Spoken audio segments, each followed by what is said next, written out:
स्वागत है। हिंदी में सभी प्रतियोगी परीक्षाओं से संबंधित ऑडियो प्रोग्राम्स को सुनने के लिए सब्सक्राइब करें यूपीएससी हिंदी ऑडियो। नमस्कार। आज हम एक बड़े दिलचस्प सवाल पर बात करेंगे। कैसे यूरोप के एक कोने में बसा छोटा सा देश पुर्तगाल 15वीं सदी के आखिर में हजारों मील दूर यहाँ भारत तक पहुंच गया, और सिर्फ पहुंचा ही नहीं, यहाँ के समुद्री व्यापार पर अपना दबदबा कायम कर लिया। आखिर क्या थी वो वजह? हाँ, ये वाकई सोचने वाली बात है। एक छोटा सा देश और इतना बड़ा कारनामा। हमारे पास जो स्रोत है वो स्पेक्ट्रम की आधुनिक भारतीय इतिहास किताब है और कुछ लेक्चर नोट्स भी हैं। इनसे हम ये समझने की कोशिश करेंगे कि भाई जब पुर्तगाली आए तो यहाँ भारत में माहौल कैसा था, वो क्यों आए, क्या क्या तिकड़म में लगाई उन्होंने, और फिर ऐसा क्या हुआ कि उनका असर धीरे धीरे कम होता चला गया। बिल्कुल, तो चलिए शुरू करते हैं फिर। हाँ, तो चलिए इस कहानी की परतों को खोलते हैं। सबसे पहले ये बताइए कि जब वास्को डी गामा 1498 में भारत के तट पर उतरा कालीकट में, उस वक्त यहाँ का नजारा कैसा था? क्या कोई एक मजबूत केंद्रीय ताकत थी? नहीं, बिल्कुल नहीं। देखिए, उस वक्त भारत आज जैसा एक देश तो था नहीं, कई छोटे बड़े राज्यों में बटा हुआ था। अगर उत्तर भारत की बात करें तो दिल्ली सल्तनत काफी कमजोर हो चुकी थी। अच्छा। दक्षिण में विजयनगर साम्राज्य था। हाँ, लेकिन वो भी कोई ऐसी अकेली शक्ति नहीं थी जो पूरे इलाके को कंट्रोल करती हो। और बहमनी सल्तनत, वो तो टूटकर कई छोटे छोटे राज्यों में बिखर चुकी थी पहले ही। हाँ, वो डेक्कन सल्तनतें बन गई थी। बिल्कुल। गुजरात जरूर एक मजबूत राज्य था महमूद बेगड़ा के टाइम में, लेकिन उसका असर भी एक सीमित इलाके तक ही था। और मुगल, वो तो अभी आए नहीं थे। सही। और सबसे जरूरी बात यह थी कि यहाँ के जो राजा थे उनका ध्यान जमीन पर लड़ाइयां लड़ने, किले जीतने, इन सब में ज्यादा था। समंदर, नौसेना, जहाजी बेड़े, इस पर किसी का खास जोर नहीं था। अच्छा, नेवी पर फोकस नहीं था? बिल्कुल नहीं। ना तो उनके पास पुर्तगालियों जैसी कोई बड़ी ऑर्गेनाइज्ड नौसेना थी, ना ही वैसी टेक्नोलॉजी। और यही बात आप देखिए पुर्तगालियों के लिए बहुत बहुत बड़ा एडवांटेज साबित हुई।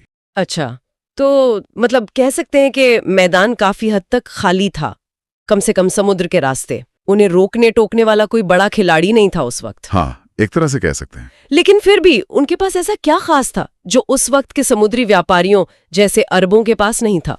अरब तो सदियों से व्यापार कर रहे थे। हाँ, वो कर रहे थे, लेकिन देखिए पुर्तगालियों के पास दो चीजें खास थीं। एक, उनके जहाज, वो बेहतर थे, शायद उन पर तोपें वगैरह भी लगी होती थी, जो उस वक्त बड़ी बात थी। हाँ, कैनन्स। जी। और दूसरा, उनकी जो नौसेना थी वो ज्यादा संगठित थी, ज्यादा आक्रामक थी। हिंद महासागर में अरब व्यापारी थे, सदियों से थे, लेकिन वो बिखरे हुए थे। उनकी कोई एक सेंट्रल नेवल फोर्स नहीं थी। अच्छा। पुर्तगालियों ने इसी चीज का फायदा उठाया। ये टेक्नोलॉजी और संगठन का जो मेल था ना, इसी ने उन्हें शुरुआत में बढ़त दी। टेक्नोलॉजी और संगठन। लेकिन उन्हें इतनी दूर भारत तक आने की जरूरत ही क्यों पड़ी? यूरोप में क्या चल रहा था ऐसा? देखिए, यूरोप में उस वक्त मसालों की और पूरब के दूसरे सामान की बहुत जबरदस्त मांग थी। लेकिन ये सारा व्यापार जो था वो इटली के शहरों के कंट्रोल में था, जैसे वेनिस, जेनुआ। हाँ, सिल्क रूट वाला। हाँ, वो जमीनी रास्ते से या फिर मिस्र के जरिए सामान लाते थे। अब पुर्तगाल जैसे जो देश थे वो इस मुनाफे से बाहर थे, उन्हें चलन होती थी जाहिर है। साथ ही जो पुराने रास्ते थे उन पर अरबों और फिर बाद में तुर्कों का कब्जा हो गया। खासकर 1453 में जब कॉन्स्टेंटिनोपल पर तुर्कों ने कब्जा कर लिया तो वो रास्ते यूरोपियों के लिए और मुश्किल हो गए, महंगे भी हो गए। हाँ, ऑटोमन एम्पायर। बिल्कुल। इसीलिए पुर्तगाल, स्पेन, ये देश सीधे भारत पहुंचने के लिए समुद्री रास्ता ढूंढ रहे थे, अपनी मोनोपोली तोड़ने के लिए। अच्छा, तो ये बैकग्राउंड था। जी। और कोशिशें पहले भी हुई थी, जैसे एक था बार्थोलोम्यू डियाज। वो अफ्रीका के दक्षिणी कोने केप ऑफ गुड होप तक पहुंच गया था 1487 में। लेकिन भारत नहीं आ पाया, वापस लौट गया। फिर आया वास्को डी गामा, और जब वो 1498 में यहाँ कालीकट पहुंचा और यहाँ से मसाले, काली मिर्च वगैरह लेकर वापस पुर्तगाल गया, तो कहते हैं कि उसे अपनी पूरी यात्रा के खर्चे का 60 गुना मुनाफा हुआ। 60 गुना? अरे बाप रे, ये आंकड़ा तो होश उड़ाने वाला है। बिल्कुल। ये सुनने के बाद तो पुर्तगाल का राजा चैन से कैसे बैठ सकता था भला? जाहिर है, इसने तो आग में घी का काम किया होगा। बिल्कुल किया। इस मुनाफे की खबर ने पुर्तगाल में एकदम धूम मचा दी। फौरन अगले ही साल नहीं, 1500 में राजा ने एक और बड़ा जहाजी बेड़ा भेजा। पेड्रो एल्वारेस कैब्राल के नेतृत्व में 13 जहाज थे, करीब 1200 लोग। बाप रे, इतना बड़ा बेड़ा। हाँ, कैब्राल भी कालीकट पहुंचा। वहां के राजा, जिन्हें जमोरिन कहा जाता था, उनसे मिला। अब कैब्राल थोड़ा शातिर था। अच्छा। उसने जमोरिन को इम्प्रेस करने के लिए क्या किया, अरब जहाजों पर हमला कर दिया और उसने वहां की जो लोकल पॉलिटिक्स थी उसका भी फायदा उठाया। हाँ, तो कैब्राल ने कोचीन और पास के कन्नूर में अपनी पहली चौकियां बना ली, जिन्हें वो फैक्ट्री कहते थे। फैक्ट्री मतलब कारखाना? नहीं, फैक्ट्री का मतलब उस वक्त कारखाना नहीं था। वो एक तरह से गोदाम होते थे और साथ में छोटा मोटा किला भी। वहां उनके एजेंट रहते थे, सैनिक भी होते थे। ट्रेड पोस्ट कह लीजिए एक तरह से। Okay, got it, trade post. लेकिन वास्को डी गामा जब 1502 में दोबारा आया तो सुना है माहौल काफी बदल गया था, पहले जैसा दोस्ताना नहीं रहा। हाँ, इस बार गामा का रवैया ज्यादा सख्त था, ज्यादा एग्रेसिव था। उसने जोमरिन से कहा कि भाई आप सभी मुसलमान व्यापारियों को कालीगढ़ से निकाल दो। अरे, सीधी मांग। हाँ, जोमरिन ने मना कर दिया तो बस लड़ाई छिड़ गई। गामा ने कोचीन का साथ दिया क्योंकि वो जोमरिन का दुश्मन था, और कोचीन में अपनी किलेबंदी और मजबूत कर ली। तो अब पुर्तगाली सिर्फ व्यापारी नहीं रह गए थे, वो एक मिलिट्री पावर के तौर पर भी उभर रहे थे। दखलंदाजी शुरू हो गई थी। बिल्कुल। और इसी बढ़ते दखल को मतलब ठीक से मैनेज करने के लिए पुर्तगाली राजा ने 1505 में तय किया कि अब एक गवर्नर भेजा जाएगा भारत। अच्छा, गवर्नर सिस्टम शुरू हुआ। हाँ, और पहले गवर्नर बन के आए फ्रांसिस्को डी अल्मेडा। हाँ, वो 1509 तक रहे। अल्मेडा, इनका क्या प्लान था? क्या ये जमीन पर कब्जा करना चाहते थे या कुछ और? अल्मेडा का फोकस जमीन से ज्यादा समंदर पर था। उसकी सोच ये थी कि अगर हिंद महासागर पर पुर्तगाल का कंट्रोल हो जाए तो भारत के साथ जो भी व्यापार है वो अपने आप उनकी मुट्ठी में आ जाएगा। स्मार्ट। उसने जो अहम समुद्री रास्ते थे ना, जैसे हुर्मुज की खाड़ी, मलक्का स्ट्रेट, अदन, इन पर दबदबा बनाने की कोशिश की। अरबों के जहाजों को रोकना, परेशान करना। उसने कई जगहों पर किले भी बनवाए, अंजादीवा द्वीप पर, कोचीन में, कन्नूर में। इसी सोच को ब्लू वाटर पॉलिसी कहा गया, या शांत जल नीति, नीला जल नीति। मतलब पहले समंदर के राजा बनो, जमीन बाद में देखी जाएगी। ब्लू वाटर पॉलिसी सुनने में तो ये काफी चालाक नीति लगती है। समंदर पर कब्जा करो, व्यापार कंट्रोल करो। लेकिन क्या ये वाकई जमीन पर असर डालने के लिए काफी थी? और क्या इसका कोई विरोध नहीं हुआ? अरब व्यापारी या भारतीय शासक? विरोध तो होना ही था, बिल्कुल हुआ। पुर्तगालियों की जो दादागिरी बढ़ रही थी, इससे मिस्र के ममलुक सुल्तान, तुर्की के ऑटोमन सुल्तान और गुजरात के सुल्तान महमूद बेगड़ा, ये सब नाराज थे। उन्होंने मिलकर एक जहाजी बेड़ा तैयार किया पुर्तगालियों के खिलाफ। अच्छा, गठबंधन बना लिया। हाँ, और 1508 में चोल नाम की जगह पर मुंबई के पास एक लड़ाई हुई। इसमें पुर्तगाली हार गए। अल्मेडा का बेटा भी मारा गया इस लड़ाई में। यह पुर्तगालियों के लिए एक बड़ा झटका था। ओह, तो ब्लू वाटर पॉलिसी फेल हो गई? नहीं, रुकी नहीं। अल्मेडा ने हार नहीं मानी। अगले ही साल 1509 में उसने पूरी ताकत से पलटवार किया और दीव के पास हुई लड़ाई में उसने इस मिलीजुली नौसेना को बुरी तरह हरा दिया। अच्छा, बदला ले लिया। हाँ, इस जीत ने समंदर में पुर्तगाली ताकत का सिक्का जमा दिया और अल्मेडा की जो ब्लू वाटर पॉलिसी थी वो एक तरह से कामयाब साबित हुई। तो अल्मेडा ने समंदर जीत लिया, पुर्तगाली नौसेना की धाक जमा दी। लेकिन पुर्तगाली साम्राज्य की असली नींव किसने रखी? जमीन पर कब्जा किसने शुरू किया? वो काम किया अगले गवर्नर ने, अफोंसो डी एल्बुकर्क, जो 1509 से 1515 तक गवर्नर रहा। एल्बुकर्क को ही भारत में पुर्तगाली ताकत का असली संस्थापक माना जाता है। एल्बुकर्क, ये नाम तो सुना है काफी। हाँ, बहुत अहम नाम है। वो सिर्फ समंदर तक नहीं रुका, उसने जमीन पर नजरें गड़ाई।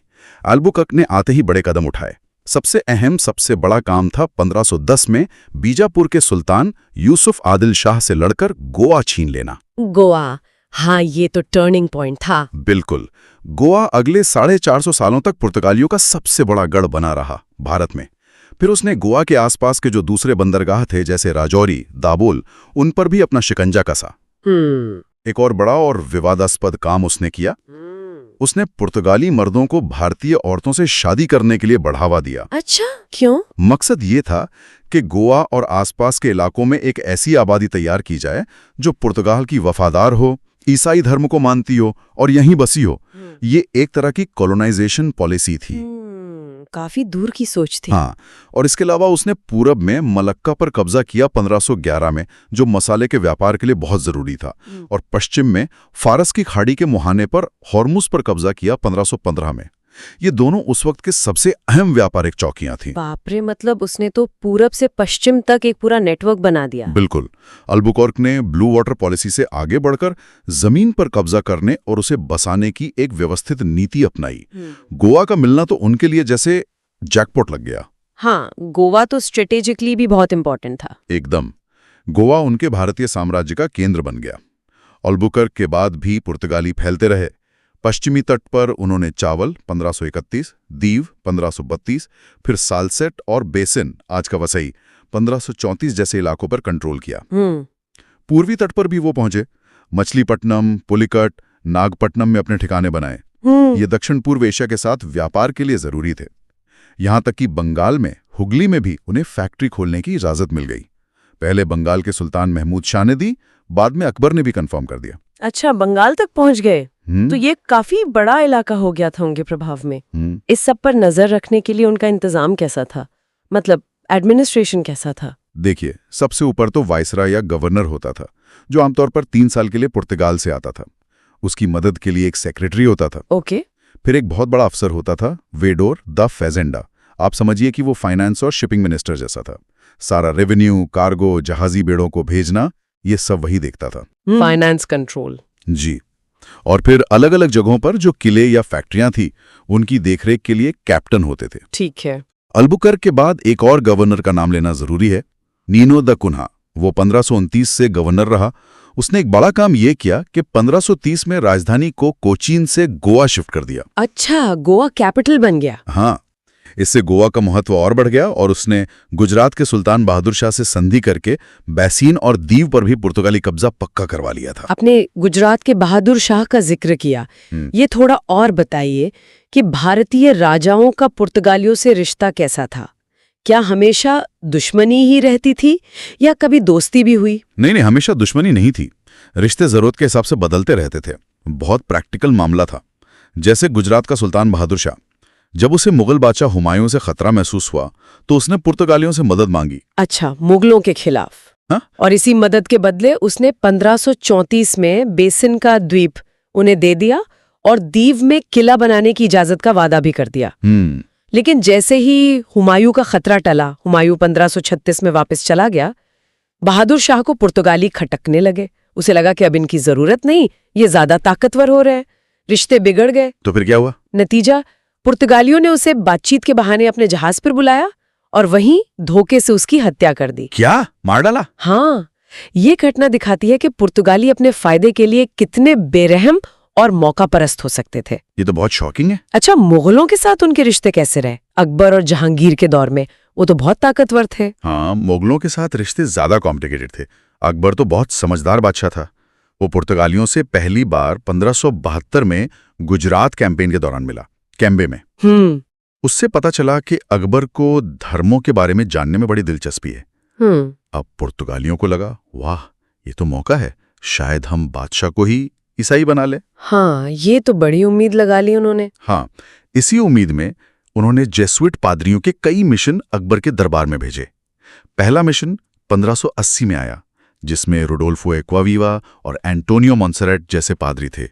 फिर 1590 और 1595 में भी मिशन आए। लेकिन क्या अकबर का इरादा ईसाई बनने का था? नहीं, बिल्कुल नहीं। अकबर का इरादा कुछ और ही था। वो धर्म की बातें तो सुनता था, इसमें कोई शक नहीं, लेकिन साथ ही साथ वो पुर्तगालियों की फौजी ताकत, खासकर उनकी जो तोपें थीं, बंदूकें थीं, उनकी नेवल पावर और यूरोप के हालात, इन सब के बारे में जानकारी भी हासिल कर रहा था। वो उन्हें समझने की कोशिश कर रहा था, उनकी ताकत का अंदाजा लगा रहा था। अच्छा, मतलब इंटेलिजेंस गैदरिंग चल रही थी। हाँ, कह सकते हैं। वो डिप्लोमेसी का भी हिस्सा था। और जहांगीर के वक्त में? जहांगीर के वक्त में भी रिश्ते बने रहे, बल्कि शुरू में जब जहांगीर सलीम ने अकबर के खिलाफ बगावत की थी तो उसने पुर्तगालियों से मदद भी मांगी थी। बाद में बादशाह बनने के बाद भी उसने फादर जेरोम जेवियर जैसे पादरियों को अपने दरबार में रखा। जहांगीर ने तो उन्हें लाहौर 1606 और आगरा 1608 में चर्च बनाने और लोगों का बपतिस्मा करने की इजाजत भी दे दी, बल्कि शाही खजाने से खर्चा भी दिया। अरे वाह! हाँ, हालांकि इससे कुछ जो कट्टर मुसलमान अमीर थे दरबार में, वो नाराज भी थे। जाहिर है। अच्छा, ये तो हुई सियासत की बातें। व्यापार में वो क्या करते थे? क्या ले जाते थे, क्या लाते थे और कैसे अपना कंट्रोल रखते थे? व्यापारी तो उनका मेन मकसद था शुरू में। मुख्य रूप से वो मालाबार तट केरल से मसाले ले जाते थे, खासकर काली मिर्च, जिसकी यूरोप में बहुत डिमांड थी। इसके अलावा अदरक, दालचीनी, चंदन वगैरह। उत्तर पश्चिम भारत, गुजरात वगैरह से कपड़े ले जाते थे, जैसे टाफ्टा, चिंड्स। और लाते क्या थे बदले में? और इस व्यापार पर अपना दबदबा कैसे बनाए रखा? उसके लिए उन्होंने एक बड़ा जबरदस्त सिस्टम शुरू किया था, जिसे कार्टाज कहते थे।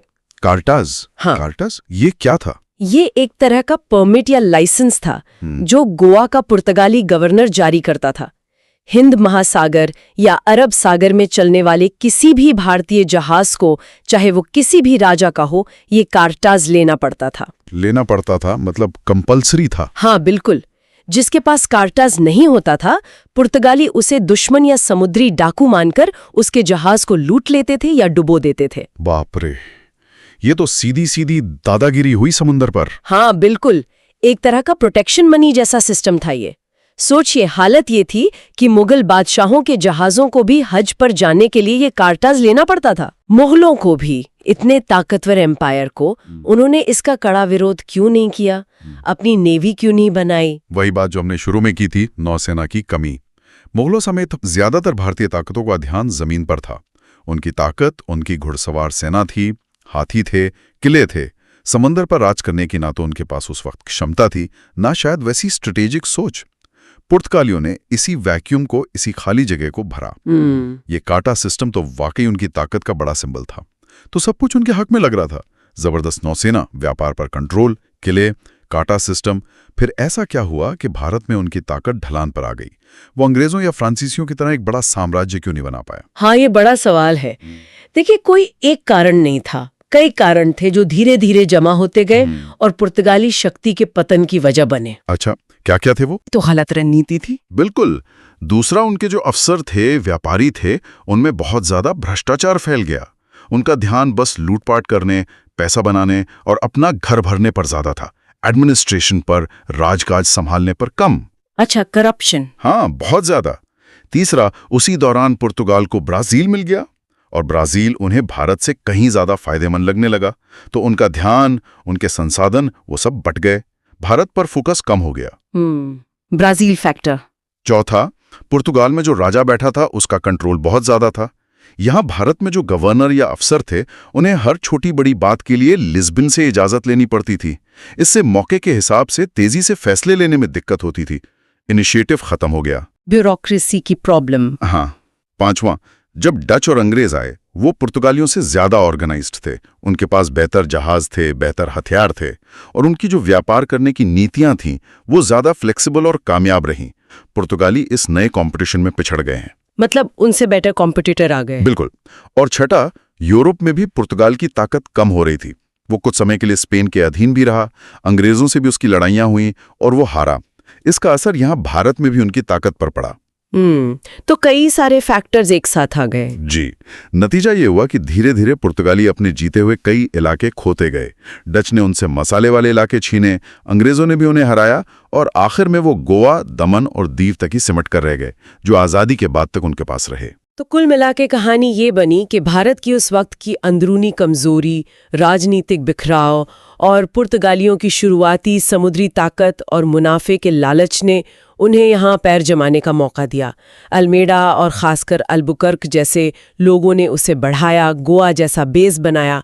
लेकिन फिर उनकी अपनी गलतियाँ, जैसे धार्मिक कट्टरता, भ्रष्टाचार, फिर ब्राज़ील पर ज़्यादा ध्यान देना, और सबसे बढ़कर उनसे भी ज़्यादा ताकतवर और चालाक यूरोपी प्रतिद्वंदियों यानी डच और अंग्रेज़ों के आने से उनका दबदबा खत्म हो गया। हाँ, बिल्कुल सही सारांश चाहिए। और यहाँ एक बात सोचने वाली है जाते जाते। हाँ, बताइए। पुर्तगालियों ने यूरोप के लिए भारत का समुद्री रास्ता खोला, ये तो सच है। उन्होंने गेम शुरू किया, लेकिन वो अपनी इस शुरुआती बढ़त को अंग्रेजों की तरह एक बड़े स्थायी साम्राज्य में नहीं बदल पाए। हाँ, ये बात तो है। तो जरा सोचिए, अगर उन्होंने धर्म के नाम पर इतनी जोर जबरदस्ती न की होती, लूटपाट और भ्रष्टाचार पर थोड़ा कंट्रोल रखा होता, और शायद शुरू से ही एक बेहतर मिला जुला शासन चलाने पर ध्यान दिया होता, तो क्या भारत का इतिहास, या कम से कम गोवा और आसपास के इलाकों का इतिहास, कुछ अलग होता? वाकई ये सवाल तो सोचने पर मजबूर करता है कि क्या हो सकता था। इस पूरी जानकारी और इतने अच्छे विश्लेषण के लिए आपका बहुत बहुत शुक्रिया। शुक्रिया। अगली बार शायद हम डच या फिर अंग्रेजों के आने की कहानी पर बात करेंगे। सुनने के लिए धन्यवाद।